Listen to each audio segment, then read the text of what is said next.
शुरू करिए। क्या किताबों के पन्नों का अब कोई मोल नहीं? क्या ख्यालों की उड़ान का अब कोई तोल नहीं? मशीनों के दौड़ में क्यों खो रहे हो तुम? अपने सपनों की राह से क्यों मुड़ रहे हो तुम? सभा में उपस्थित आदरणीय निर्णायकगण, शिक्षकगण, श्रोतागण और मेरी प्यारी बुद्धिमान विपक्षी मित्रों को मेरा नमन। आज मैं कृत्रिम बुद्धिमत्ता का असमयित उपयोग छात्रों के सर्वांगीण विकास के लिए बाधक इस विषय पर अपने विचार प्रकट करने आई हूँ। आज मैं अपने विपक्षी मित्रों के तर्कों को गलत साबित करने आई हूँ, क्योंकि कहते हैं ना, अंधेर नगरी चौपट राजा। आपकी दलीलें भी कुछ इस प्रकार की है जिन्हें सही वक्त पर रोशनी में ले आना जरूरी है। महोदया, क्या आपके जमाने में कृत्रिम बुद्धिमत्ता था? नहीं ना, पर फिर भी आप आज 21वीं सदी के बच्चों का भविष्य सजा रहे हो, उन्हें काबिल बना रहे हो। तो जब आप जैसे गुरुओं को इन सारी चीजों की जरूरत महसूस नहीं हुई, तो आज की पीढ़ी क्यों इस कृत्रिम बुद्धिमत्ता के पीछे अंधी दौड़ लगा रही है? ज्ञान ही शक्ति है, लेकिन जब यह ज्ञान मशीनों के हाथ में चला जाता है, तो क्या यह शक्ति हमें सही दिशा में ले जाती है? सोचने की क्षमता में कमी, कृत्रिम बुद्धिमत्ता के बढ़ते उपयोग से छात्रों की सोचने और समझ से सुलझाने की क्षमता कमजोर हो रही है। जैसे कि महात्मा गांधी जी ने कहा था, सच्ची शिक्षा वह है जो विचारों को विकसित करती है।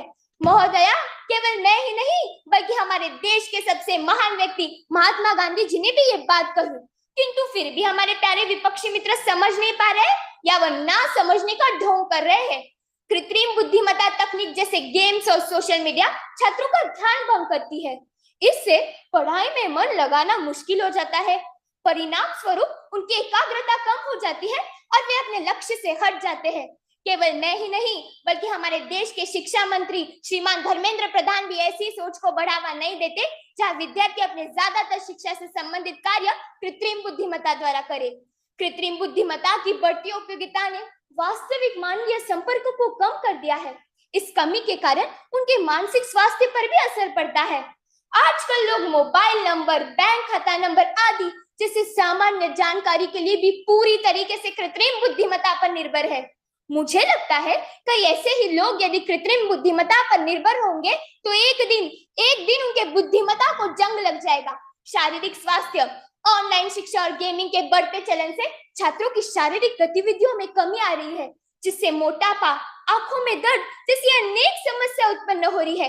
तो प्यारे विपक्षी मित्रों, क्या आपको नहीं लगता कि कृत्रिम बुद्धिमत्ता के प्रति आपकी भक्ति एक दिन आपके अस्तित्व को खतरे में डाल सकती है? इसलिए क्या हम अपने बच्चों को मशीनों के सोच के गुलाम बनाना चाहते हैं या स्वतंत्र विचारक बनाना चाहते हैं? ये सिर्फ आपके हाथों में है। महोदया, मैंने अपने विचारों के तीर से विरोधियों के मतों को छिन्न भिन्न कर दिया है, जो यह जताना चाहते थे कि खरगोश के भी सींग होते हैं। धन्यवाद। बहुत खूब रुचि। आपने देखा कि ये जो विषय है एआई, यह दोनों तरफ कितने अच्छे तरीके से